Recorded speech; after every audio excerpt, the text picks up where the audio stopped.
Hey, this is Rob, Railfan Rob, Mosley to be exact. Just wanted to tell you a little bit about a little problem I was having with my 2006 Impala here.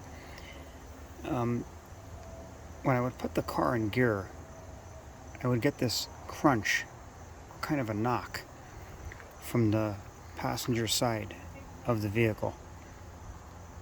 And it turned out I checked everything.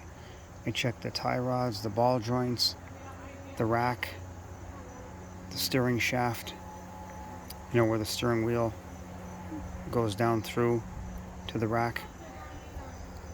Checked the wheel bearings, checked everything. Motor mounts, made sure they were tight. Transmission mount on that side to make sure the sound wasn't carrying over.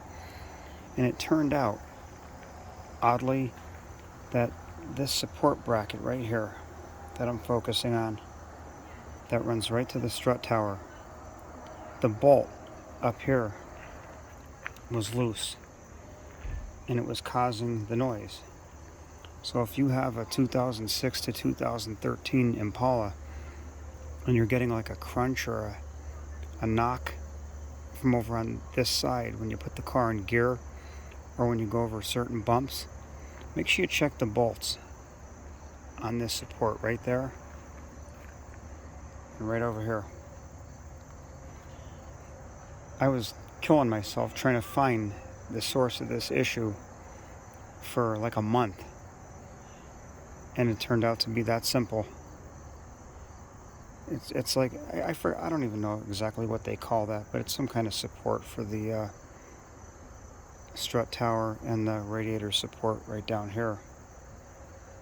So make sure you check that out if you're having the same issue as I am, or even if it's coming from the other side over there, because it could be that one. I tightened that one down as well. But try it out if you have a 2006 to 2013 Impala. You might just find that that's your problem, and just as simple as tightening up that bolt right there. And that's it.